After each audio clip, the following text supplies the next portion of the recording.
Уважаемые жители города Магадана, друзья, земляки, напоминаю о том, что домофон, который вы установили, это является вашей частной собственностью, и любые отношения с компанией, которая устанавливает домофон, заканчиваются сразу же после установки технического средства, которое можно приравнять к холодильнику, телевизору, чайнику, самовару, утюгу.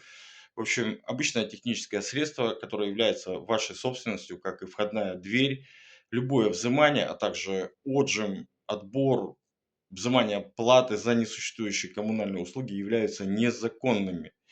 Ранее мной также были поданы в прокуратуру Магаданской области обращения в целях защиты прав жителей города Магадана с требованием провести проверку, заставить провести перерасчет и вернуть незаконно полученные деньги за несуществующие коммунальные услуги, которые не предусмотрены законом. Просыпайтесь и требуйте с завтрашнего дня вернуть вам ваши деньги, полученные вследствие незаконных действий и махинаций.